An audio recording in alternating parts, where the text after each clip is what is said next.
Hello and welcome to the Sanctuary, a safe space to speak from the heart. I'm your host, Israel. And my guest today is someone that literally turned their life around. And the founder of Reformed Delinquent, Jimmy Couture. Thanks for coming to the Sanctuary today. Thanks for having me, man. Yeah, no, first off, yeah, I have a feeling I'm going to say a lot of thank yous, but thank you for showing one that if someone is determined to cause a change in their life, and they are willing to put in the work, that they can make that change happen. Because there are people that just think, oh, people don't change, and I don't believe that. I really do believe that people can change if they want to, and if they are willing to work at it. And you are a great example of that. So let's just start at the beginning, right? Before even Reform Delinquent happened, like, what was it like for you growing up? Oh because that started a long time after, right? Growing up, I moved to Ontario from Quebec, so I was a new kid in town, right? And so it wasn't too bad over there, but once I moved here, I was bullied a lot, like trying to make new friends and all that kind of stuff didn't go too well at the school where I was at. And so I got bullied a lot, and it came to a point where I was like, I got tired of fighting for the losing team, and I kind of joined in on, kind of joined them instead of, getting beat up all the time. And so it was a safe bet, right? It kept me safe for a while, but after a while, it kind of started backfiring, right? I just started becoming this person instead of using it as a safety net, as a, putting that mask on, right? So it became like, I was just this follower going through the motions and trying to stay safe.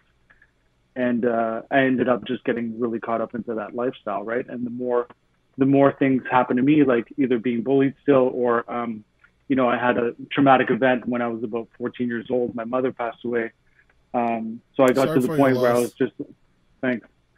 So I got to the point where I was just like, I just threw everything in. I lost faith. I was like, no God of mine is going to, take my mom away from me. And I was just, there was so much pain there that I was like, I want to die so I can be with her. And I didn't believe in suicide. And I was like, maybe if I just live carelessly and ruthlessly as possible, I'll just die by the lifestyle, right? And so be it. So I didn't see my life past 20. I didn't plan on living that long. I just wanted to just go out in a blaze of fury, right? So I spent, I think, about 10 years of my life living that way, right? And just getting deeper and deeper into it, and just hurting everyone in my path. And just, I didn't want anyone to love me, because I didn't want them, I didn't want to hurt anyone. So if they didn't care about me, then they wouldn't care if I was gone. Right? So let's that's profound, but let's rewind that a bit. You are getting bullied in this new kid in town, and then you came up with this ingenious idea: if I'm one of them, they're not gonna hurt me. Did you notice when it was more okay, when it was no longer just a shield and you were actually becoming that thing you were trying not to be? Well, that's the thing, right? It's like to stay with the whole crew and be part of that. You have to, you got to be hard. You got to be just like the rest, or else, you'll see that weakness, right? And right away, then you're bullied again. Like, I was still bullied within my own crew, right? It was like, oh, let's toughen up Jimmy. Let's, you know what I mean? Like, 'cause I was the smallest kid. So, they're always trying to like toughen me up and do all these kind of things. But it's like, you always had to be hard. And I got to a point where it's like, I just took that on, right? And I just like, okay, I got to be as hard as possible all the time and just stay, and you start like, you want to climb the ladder, because then, somebody else that's climbing the ladder is like, okay, you're weaker than them. So, and the same thing comes with when you're incarcerated, right? You're like, wow, I really got to be hard here, right? Or else you're going to get dummied, right? You're going to be at the bottom of the totem pole, and then you're more susceptible to being bullied, right? And I knew all about that. And I'm like, that's not going to happen to me in jail. It's not going to happen to me anymore. I'm going to build a big crew, and I'm going to build like myself up so I don't get hurt anymore, right? But yeah, it came to a point where I was like, what am I doing? Like, this is me. This is my life now. Now I'm known as this person, and like you put 10 years in, you're pretty, it becomes who you are, right? So, you become this person that you were, basically the opposite of what you were facing. You become this person, and was there a point where you liked it? Well, yeah, for sure. Because, I had a lot of friends and we kind of kept each other safe, so it was like family, right? And I was always under the influence. I was always, just living very ruthlessly. So there was a point there where it was like, yeah, I feel safe right now. I feel good right now. And I started to forget why, like I forgot why I was even in there in the first place, right? So to me, it was my life, and it was like a goal to climb that ladder and be, really big drug dealer or big criminal, and like, earn your stripes kind of thing on the streets. So, yeah, for sure. I had a lot of friends that were like family to me, and they were always there for me. So, you notice, okay, well, to get to where you would like to be, you have to be even more of this person. What were some things you had to do to climb up this, ladder? Well, there's a lot to that, right? It's like you have to you have to have the right friends, and you have to connect with the right people, and you always have to one up the guy next to you, right? Or else again you're seen as weak, right? So the stronger you are on the street, or the more solid you are, they call it, right? So like you never rat, you never, you know what I mean, snitch on anybody or do anything, right?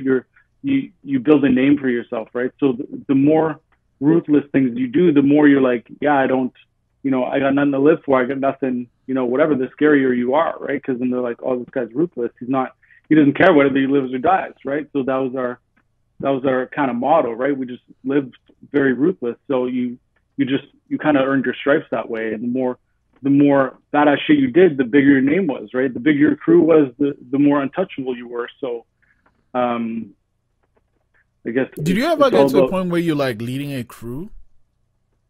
Me as a leader, no. But it was just more like we're all just a big group of friends, and we just always had each other's back. Like we had friends uptown, downtown, West End, everywhere, and we were just, we always all had each other's backs, right? So I wouldn't really call it a gang or a crew, but more or less like just a huge group of friends that just all had each other's back, and we're always into the same stuff. We're all, we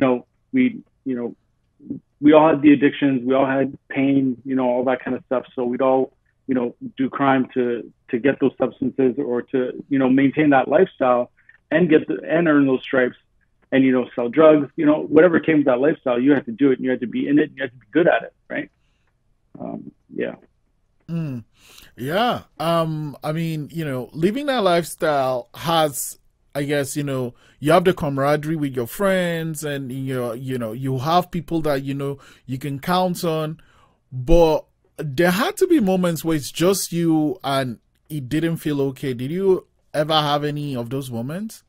Yeah, and to touch on the last thing you said, like they're always there for you, but they weren't, right? It was fake, right? As long as you had money, as long as you had drugs, it was good. But the moment like you're in jail, or you're, shit hits the fan another way, then, nobody's around, right? So it was like, it was a tough spot.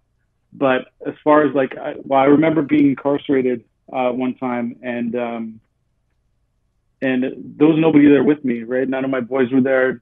I didn't know a soul in the whole jail. So yeah, I was fully on my own, and it was scary because I'm like, okay, what do I have now, right? Like, am I gonna get bullied again because I'm the small guy and this and that? But I guess everything you learn and your own personality kind of keeps you safe, right? That I always had that good like communication. I could talk my way out of a lot of different things. So I really used that because I had that size against me, right? I was the smaller kid. So I always used that, I could speak kind of thing well and talk my way out of situations or into good situations. So yeah, it's definitely scary when you don't have your crew behind you or your friends with you, right? Someone to have your back. Yeah. No, I can't even imagine that. But like, you are this kid in town being bullied. You turn your life around in a way, and then you have this crew of friends that you can count on. Sometimes, what was the first, I guess, infraction that led you to going to jail? Oh, that was early. Like I think I was probably 13 years old, right? I was hanging out with these two new kids that I was kind of hanging out with, and we got into this whole like, oh, let's break into the local store and get the cigarettes and all the, lottery tickets or whatever it was, and yeah, it ended pretty quick. Like it was a very quick trying to get it done. Didn't even really get into the store. Cops were everywhere. We're running, we're hiding everywhere, and but yeah, I was really young age started doing those kind of things. Stealing cars, getting caught for everything all the time. I was a really bad criminal because I was always getting arrested. Like I have a long. I shouldn't be laughing at that, but like, what made you say you were a bad criminal? Yeah, well, if you're always going to jail getting arrested, then it's like you're doing something wrong, right? So, right. Yeah, so we're so young, like we're 14 things. years old driving, right? So like you're gonna get pulled over. Like you're sitting on phone books and blowing through stop signs, right? You don't even know how to drive. You don't know the rules. Nothing. Jimmy. Yeah. When you're doing this, right? And I'm guessing you're also dealing with, losing your mom that young. Did you have like other form of support from like family, extended or like nuclear? For sure, my family was always trying to be there for me, always trying to help me, but I just pushed everybody away, man. Like I didn't want them in my life, right? Like I didn't want to be around, and I was so angry, right? And I was angry at them, for whatever reason, right? Like I remember my dad telling me, he's like, "Don't worry, mom's in the hospital to get better." Right. So I always thought she was coming home. Right. And when she didn't, I was like, why didn't you just, tell me like a man kind of thing? But again, he was just trying to protect me. Right. Like I was a little kid. So I get it now, but I didn't get it then. So I was like, okay, now I'm angry at you too. I'm angry at my sister. I'm angry at my brother because you guys moved out of town. They were in Toronto while I was in February with, just me and my dad. So, so I was really angry. I had this huge chip on my shoulder and it didn't come off. So I was like, probably like 23, 24. Even then, it was like I couldn't figure out why it was there anymore, right? I just knew I had a huge chip on my shoulder and I was angry, but I didn't know why. But yeah, I had a huge support system, but I just pushed them away, right?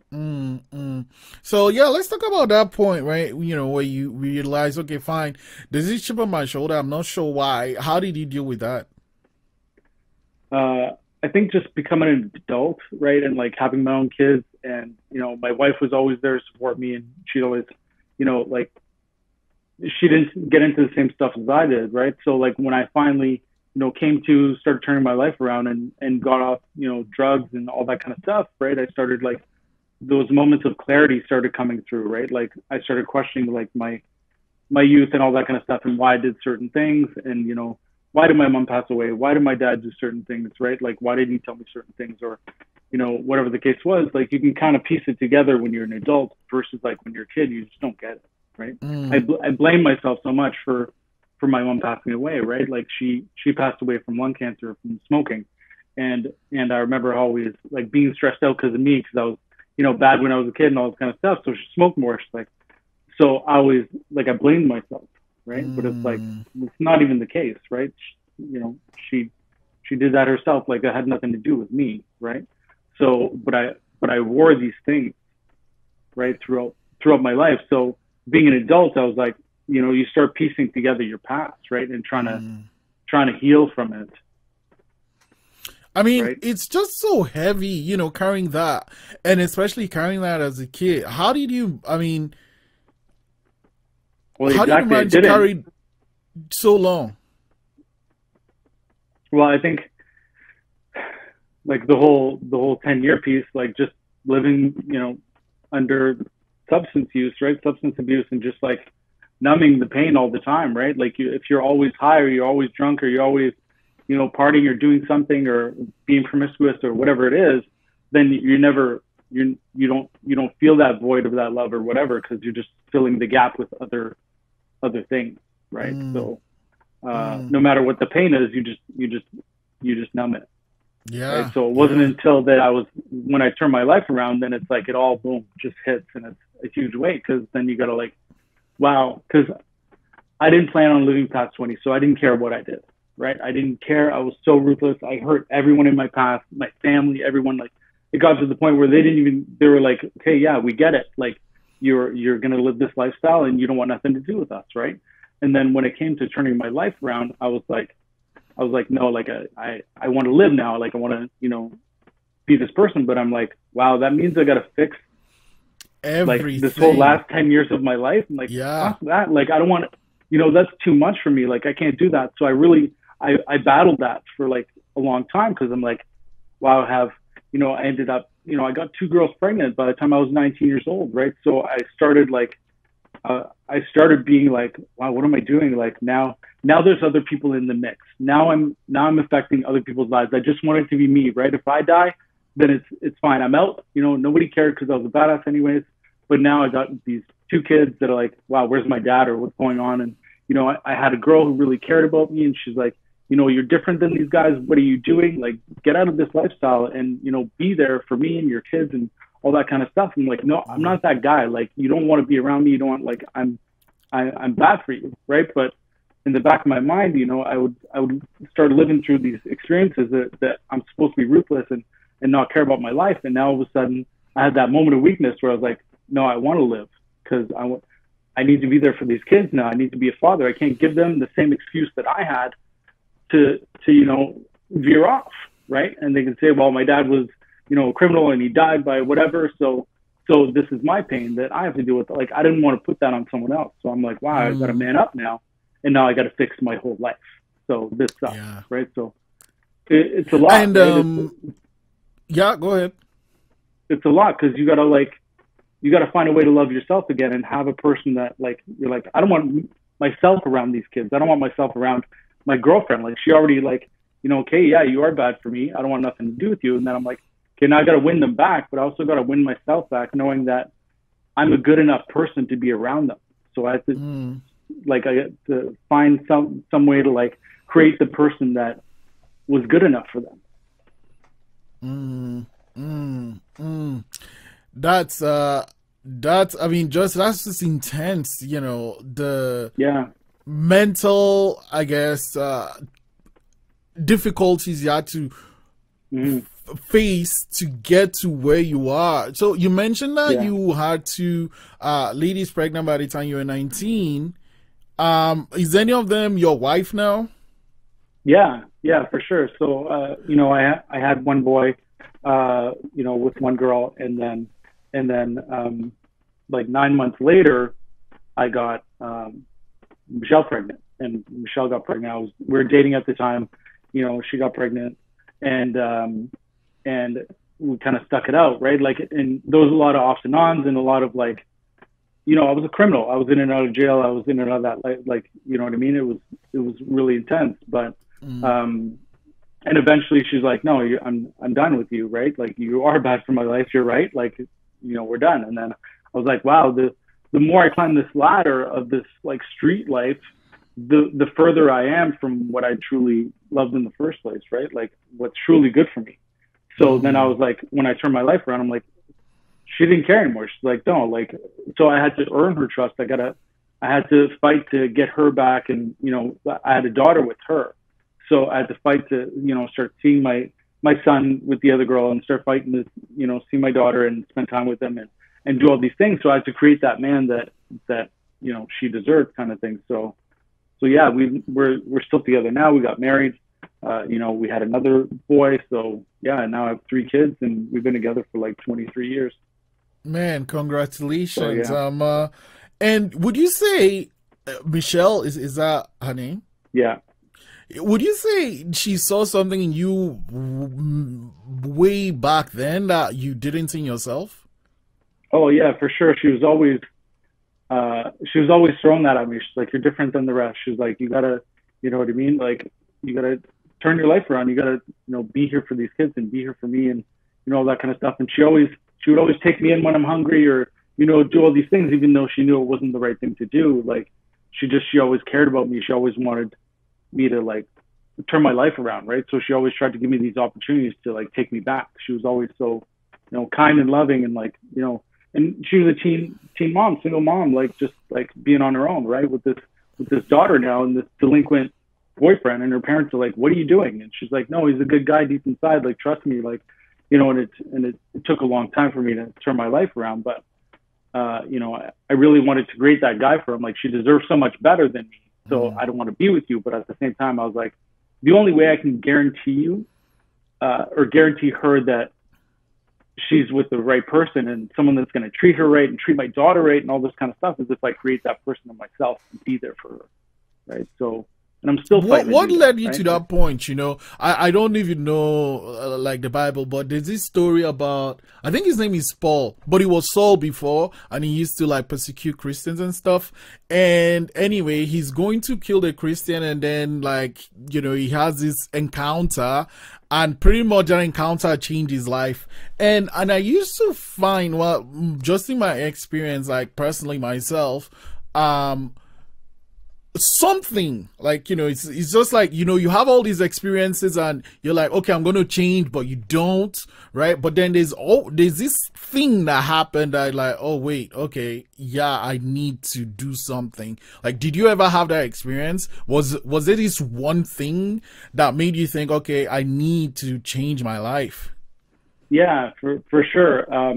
There's a few like specifics, but then there's like, it was like I started waking up in the morning, especially like once I had kids and stuff, right? I'm like, I started waking up in the morning like, wow, what am I doing with my life? Like, I'm just following these guys, right? And I'm just like, wow, I've been wearing this mask this whole time. Like, I got to take this off and be me, right? And I'm so tired of being a follower. But it's like, I remember, you know, like one of my friends got really upset, and he was driving, and he was just like, you know, he was going through every stop sign, everything, and like just driving crazy. And I'm holding on, and I'm like, dude, let me out of the car. I got kids. And I was like, wow, you know, I do want to live, right? So it was like one of those moments that I was like, wow, this is going to be weakness now. So I gotta man up, like shake this off. It's all good, right? But really in my head, I'm like, wow, you know, maybe I do want to live. So all these moments of ruthlessness, I started like hesitating, right? Everything like, no, I don't want to get into the street fighter. I don't want to do this. I don't want to do that. So I started trying to step away, but at the same time, you're fully involved or you're weak, right?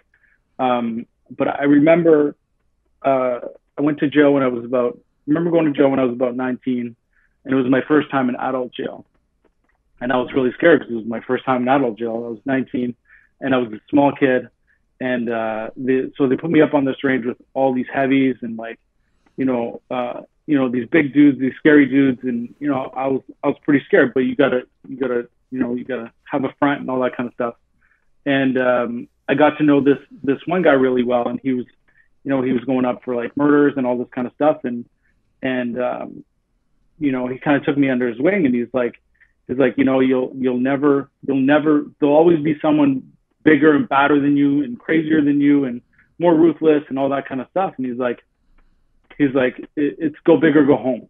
And he's like, and I went big, and he's like, I'm sitting here, I'm looking at life in prison right now, and the girl that I love is on the outside, and I'll never see her again.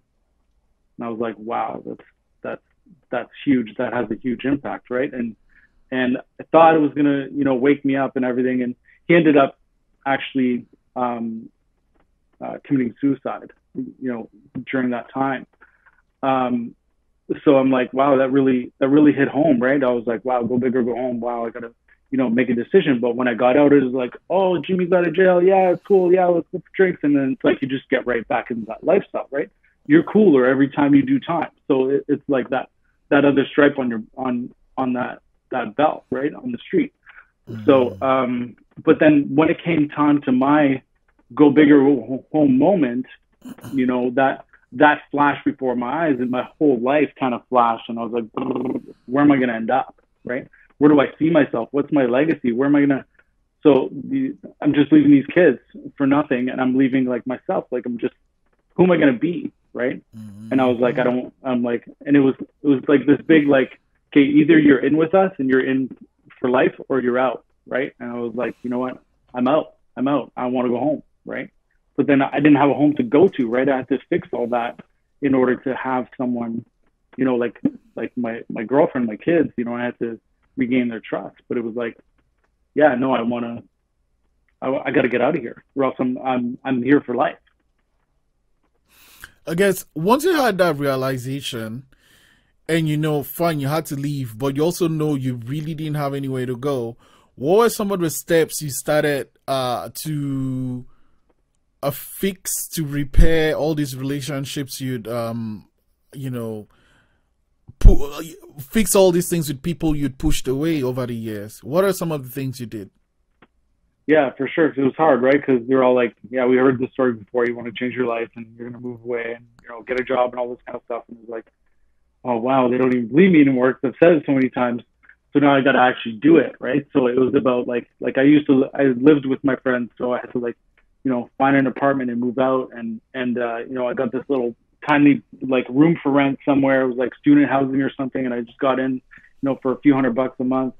And you know, I just literally like started like avoiding my friends, right? Like, no, I don't want to hang out. I'm busy, right? And I started slowly going to hang out with my girlfriend and, you know, my daughter, and, you know, she'd let me hang out for a bit, but then it's like, hey, you got to go, right? Like, you're not living here. You're not, you know, doing this, right? So, you know, I'd go to libraries, I'd read books, I'd do different things other than the things that I was used to doing, right? And it's hard. So I was used to like doing drugs and partying and all this kind of stuff. I'm like, wow, I need jobs. I need to, and I had a huge court date coming up, right? I had a huge court date coming up, just for like other stuff that I did, had already done, right? So I was like, wow, I got court still coming up, and now they're going to throw me in jail, and I'm going to be right back with the same people that I was, and you're going to, you know what I mean? And you learn from those people. So I really didn't want to go back to jail. So I'm like, I got about 6 or 8 months to really fix my stuff before trial and create a name for myself that you know, the judge is going to respect. You know, my probation officer did a pre-sentence report,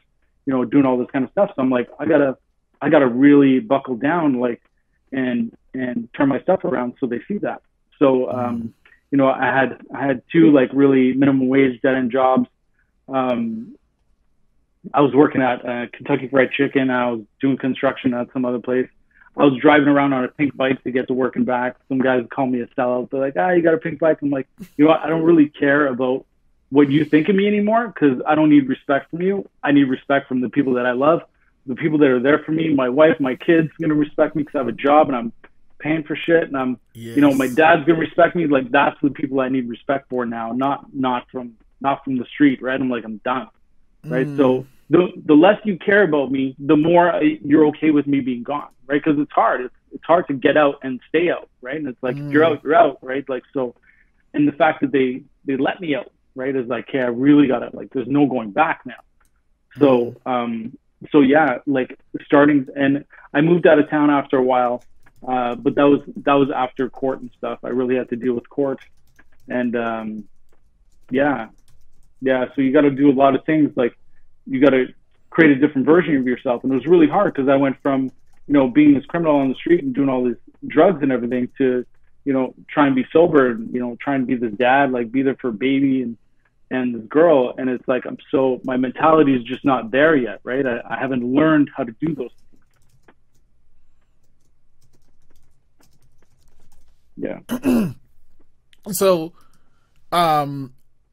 now what, especially with like, you know, changing your life or taking the decision that you need to do a change is one thing. Doing the actual action is a different thing. How difficult was actually doing the work you needed to change your life? Yeah, it was really hard. Like, just getting jobs alone was like, well, you got a huge criminal record. Like, your last job was like, you know, I was lucky that my dad had a construction company that he would take me on whenever, right? Like, even from when I was a kid, if I needed money or whatever, like, yeah, come work with me. So I'd always work with him. So I would go that route. But when I turned my life around and I moved to Barrie, Ontario for a bit, because I'm like, hey, I got to get out of Dodge and, you know, try and be myself on my own, right? And even my girl's like, I'm not going with you. Like, go turn your life around and create that person, and then I'll come out, right? So I had to really prove that change. So it was like, you know, trying to get these jobs and start at the bottom all the time, minimum wage jobs, you know, having a criminal record, even even like doing things throughout your day. You're like, okay, I'm sitting here, like I'm not working on a Saturday. Like, what do you do? Right. So it was all about like, I was like, wow, I gotta like, what are my hobbies? What are my interests? Like I started skateboarding, rollerblading, like mountain biking like crazy. I'm like, wow, I love this stuff. Like I missed out on so much for 10 years. Like I didn't get to go, play sports with people, go throw the Frisbee around. Like I did nothing. Right. So it was me trying to like get back. Like, how do you can't get those 10 years back. Right. You just gotta be like, okay, well, I'm going to really cram in those, fun activities and like, find those hobbies and interests that keep me on that straight path, that keep me happy, that keep me smiling. Right. Yeah. So it's really crazy, but it's like even, so I moved to Barrie and I had, some dead end jobs, and me and Michelle ended up getting married. She's like, the only way I'm moving out there is if I'm married to you, because then, you're fully committed, right? I'm like, okay, let's do it. So we got married, and then she moved up. We got a better apartment, but it was still dead end jobs. And even her, she was doing like some daycare thing, and we're like, wow, we're drowning here. She's like, yeah. She's like, I want to go to university. And I was like, okay. And the only university was in Sudbury, and I think we were in Barrie for about 2-3 years. And so the closest university she could go to was back in Sudbury. I'm like, I'm not going back to Sudbury. Like, I'm not going back to my hometown and like dealing with all that, right? Like, we finally got out. Like, we're happy here. And so I was like, okay, I'll go to university too, and I'll be a step behind you, right? Because I didn't have any education. Like, I got out of the game, and I had grade 6 education.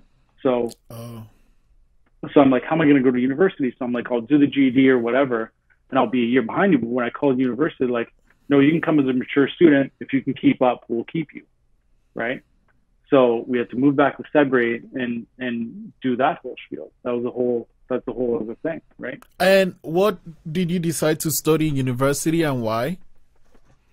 Well, at first we were like she always wanted to be a teacher, right? So I was like, okay, I'll do that too, and I'll connect with kids that that were like me, right? I had ADHD. I was, horrible in school and all that kind of stuff. And the teachers, like, I was like, maybe I'll create one of those good teachers or create a program for students, keep them in school, show them the importance of high school, especially since I didn't have one, and it kind of screwed me, right? So, so we both took a bachelor's degree in history, planning on going to teachers college afterwards, right? But like, I got to the university, I was like, hey, what's an essay? They're like, whoa, you're in the wrong room. Like, you know what I mean? Like, what are you doing here? Right. So I was like, no, I got to learn. I got to do this, so it took me a really long time to, push through all that. And they're like, after a couple of years, they're like, you have an unattainable goal. Like, you can't get your average for teachers college. You can't succeed. You're failing. Right. And I was like, no, like, thank you, but there is no plan B. Like, this is my goal. This is what I'm going to do. So, it took me 6 years to get a 3-year degree, but I just pushed through and I graduated, right? And even after that, I went on to college and took like a community justice role and completed that too, right? So wow. Yeah. What? So I mean, this might sound like I'm kind of thinking of an answer in my head, but I'll ask anyway. What would you say kept you going? Because it must be difficult doing something in twice the time it would take you to complete it, right? Like, you are like, I'm coming from this life I don't want to be a part of. I'm coming and changing into this thing I want to do now, and there's this roadblock that I have to keep, facing, and then it would take me 3 years to get to where I want to go to, but I'm now doing it for 6 years. What keeps you going? Like, was there ever a time when you're like, man, fuck this, Oh, like 100 times, right? I would always freak out in the university. And especially, like, I didn't do well, like, in class, like, having, attention deficit disorder. There's, like, I was a bit older, right? So it was, like, all these kids with laptops, like, just everything is so distracting. I was like, I can't do it, like, in class. So I actually had to do, like, Envision courses. So I did my own work on my own time, right? So they sent me binders of lectures instead of, me going to the lectures. So I had binders and binders of lectures. So I had to read all those, and it was a degree in history. So I had to read all that and do all these essays. But I would be at university a lot of times at nighttime, because that's when there was nobody there, right? And I would call Michelle all the time, be like, I can't do this. This is way too overwhelming. This is crazy. What am I doing? But then she would just be like, you know, she would coach me the same way I would coach her because she did the same degree, right?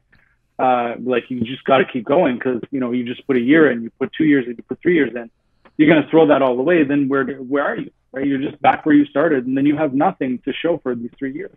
Yeah. Then I'm still that delinquent with, you know, a criminal record and nothing to show for these. You can't say I got half a degree, right? You got to go all out, right? Yeah. So I'm like, just these little moments, these little steps create that bigger outcome, right? So I'm like, I just got to push through, right? Okay, man, that is super inspirational because, you know, sometimes, and personally too, sometimes, you know, like this goal seems so unattainable, and it is when I actually divide it into tinier goals that I actually get to the big goal. So say I want to get to 10, instead of thinking of I have to get from 1 to 10, I just need to finish 1. Then I just need to finish 2, and like that. So yeah, I love that approach. Now you finish your history course and you decide, okay, I'm gonna go to Teachers College. How was that experience? Yeah, well, I wanted to go to Teachers College, but there was something about like I was dreading it. I was dreading, you know, becoming a teacher. I'm like, they're gonna just shove me in like some, you know, grade 5 math class or something, and I'm not gonna get to actually do what I wanted to do. I'm like, there's got to be another way, right? And so instead of going to Teachers College, I'm like, well, okay, now I got a bachelor's degree in history. Like, what do you do with that, right? So I went to college and took community justice, and they said it was a 2-year program, and I was like, I'm not doing another 2 years of school. I just did 6, right? And she's like, well, you know, we can take some of your like transfer some of your credits from university, whatever, but you still have to do like, you know, a year and a half or whatever. I'm like, I'm not doing it. Condense it somehow. She's like, okay, I can condense it into 8 months, but you're gonna have a lot of courses. You're gonna have to do your, you know, your placement while you're doing courses. I'm like, let's do it. So I did that program in like 8 months. I crammed everything, and that allowed me to go into the field that I wanted to be in, right? Like, you know, work with these kids that were kind of like me that had those same barriers, right? Yeah, because I forgot what I was gonna say. No. Like I was asking why you wanted to go to Teachers College. You said no, but you're just gonna do this social thing, and then they condensed it into 8 months, and you were going to do a lot of courses. Yeah. Yeah. So yeah. Once you were done with that, like, did you start working right away? Yeah, well, that was the thing. I was like, I had to get some kind of, like, at first I was like, okay, I'm done, you know, university, I have college and everything, and I'm like, I'm trying to apply for these jobs, and they're like, well, you have a criminal record the length of your arm. Like, no, I'm sorry, right? So I had to kind of find another way, right? Like I had to find a place that would take me in and see that past experience as an asset, right? And it's like I was trying to get like government jobs, like youth probation or something, like ministry. Like, I wanted to be in a system so I can help change that system, right? And I know you got to change the system from within. So I'm like, okay, let's go big, right? But I'm like, okay, maybe I can't go big because I still have a record. I don't have a pardon yet. I got to find some in, right? So there was this youth custody facility way out in the middle of nowhere, like a few hours away from where I live. And they did adventure-based therapy. And they're like, oh, they're hiring. And I was like, well, I'm not working out in the boonies. I'm not, you know, doing that. But I'm like, wow, do what you're afraid to do and just go for it, right? They're like, get out of your comfort zone, you know, do the stuff. And I'm like, okay, I hope I don't get this job, but I'll go for the interview.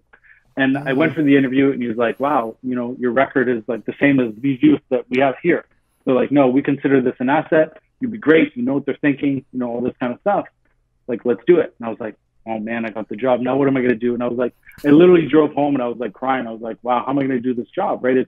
It's out in the middle of nowhere. You got to teach them survival skills. You got to like adventure-based therapy stuff. Like it's raw, right? And you're with these kids, you know, 24/7. I'm like, I don't know how I'm going to pull it off, but it ended up being like one of the best years of my life. Like, I learned so much about myself, and I, you know, connected with so many kids, and they loved me. And like, it it was just so great. It was so great. And that just like, I worked there for about a year. And, like I did every season because you got to do like outdoor camping and stuff. So like we're sleeping outside in the winter, like everything, fall, spring, rain, everything. Like, No. In intense. Ontario, winter?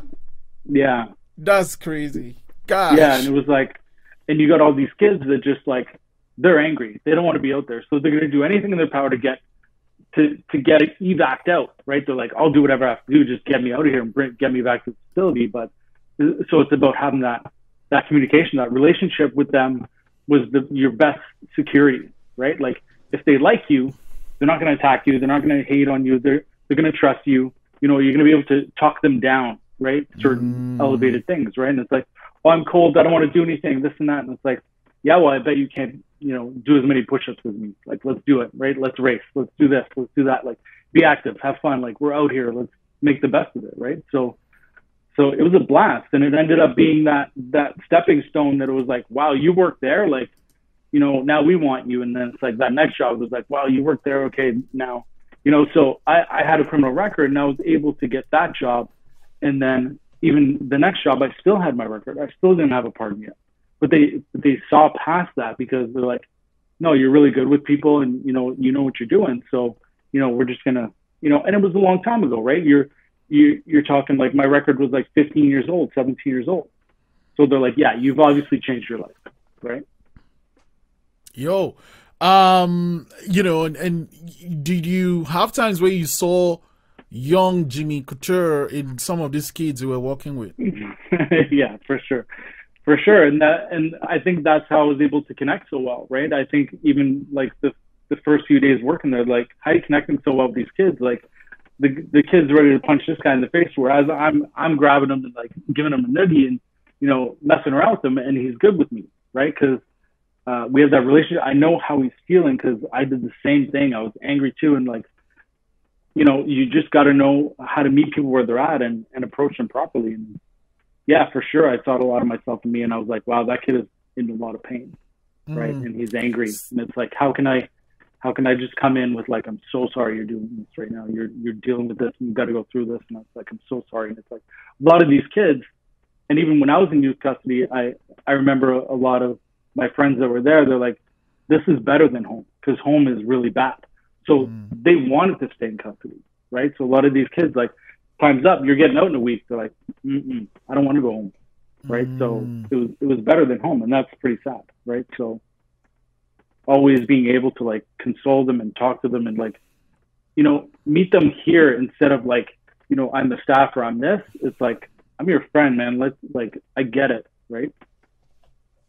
And yeah, I mean, in your case, you really did get it, right? You really did get it. So, at what point did Reformed Delinquent come to life? I think it was about 3 years ago, 2-3 years ago. I thought it up, right? I'm like, I wasn't sure about the whole clothing brand thing, but I'm like, I need a vessel that I can connect with people through, right? Like people that have the same barriers that I went through, right? Like so I was an addictions counselor before this position for about 4 years. And, I'd get a lot of guys like, oh, I can't do this, I can't do that because I have a criminal record, or, you know, I'm an addict and they all know me as an addict. And it's like, you know what, like if you can get past that, like that's an asset, like learn from that and own that, right? So like, to me, a Reformed Delinquent was like, okay, if I create this, then it's like, I can share that with people that it's like, you want to own those struggles because you learn from them, right? And you're wiser from it. You're stronger from it, right? The more shit you go through, the stronger you become, right? As long as you learn those lessons, you don't make the same mistakes again, right? Yeah. I had a friend like before I started the brand and everything. I was like, even I think I was in university at the time, and I was like, man, you know, I'm gonna get my pardon soon, and I can just erase my whole past, and like no one will ever know, right? Like I'll never put a piece of paper down and then look at me and judge me because of my criminal past, because they'll never know. It'll be blank. I can't wait. And I'm like, I can just, you know, I can be a teacher. I can be, you know, something and never talk about it again. And he's like, yeah, but it's who you are. He's like, why would you want to erase that? And I'm like, wow, you know, so that really hit home. I was like, wow, maybe there's a way to still own it but own that, it's a different thing, right? So the brand was about giving people hope like me that it's like, no, you can still own that. Like, even though you're labeled, right? And it sucks because we're labeled as delinquents with our criminal past or our addictions or our mental health issues, and you can overcome that and still become a different person and own that you learn from those mistakes, right? And what was the process of setting it up? Setting up the brand? Yeah. Yeah. Oh man. Well, it was a lot, right? At first, like, I created 2 different websites. One was for like the blogs and stuff. I'm like, I want to write blogs and stories, for like how I turned my life around and, all these different aspects of it. And then I created the other website for like the clothing and all that kind of stuff. And I was like, I'm trying to run these 2 things, trying to create those 2 on my own, like create websites. And like, I don't know what I'm doing, but I did it. And then I was like, let's just merge them all into one. So, one has like it has clothing there, but it also has a section with like all the blogs and stuff and, where I write, things that we're talking about now. Right. But yeah, it was a big process for sure. And, getting clothing made and all that kind of stuff. Again, it's a vessel so I can connect with those people like me, right? And give them hope, right? Yeah. No, man, Jimmy, thank you for sharing your story because, and especially with the atmosphere that is happening lately where people will dig up tweets from 20 whatever and it's going to cost someone their job now. And I'm from I guess like my approach is, unless this person has been consistently showing that this is who they are, anybody can change if they want to and if they put in the effort to change. And you are a great example, and like using your story and putting it behind his brand, it's just like brilliant. But before I let you go, where can people get Reform Delinquent if they like want to support what you're doing and also read some of these blogs? Because like the writing is spectacular. Yeah, awesome. Thanks, man. Yeah, for sure. So we got the website reformdelinquent.com, and so there's a whole blog section on there. There's the clothing there if you want that. And hit us up on Instagram too. Like, we're on Instagram, Reform Delinquent. Yeah. Oh man. So thanks to Michelle and thanks to your children for giving you something to hold on to, because I really feel like if you got what you wanted, like not living past 20, the world would have missed something special. Yeah, you got to create that. I wanted to create a new legacy for myself. I didn't want to be remembered as that guy, right? So hopefully I've changed that and done that enough now that I did, right? I did change that legacy. Yo, Jimmy, thank you so much for sharing your story, and thanks so much for coming to the sanctuary today. I'm super, super, super grateful. Awesome. Thanks, buddy. I'm super excited. I'm glad you had me on, man. Thank you.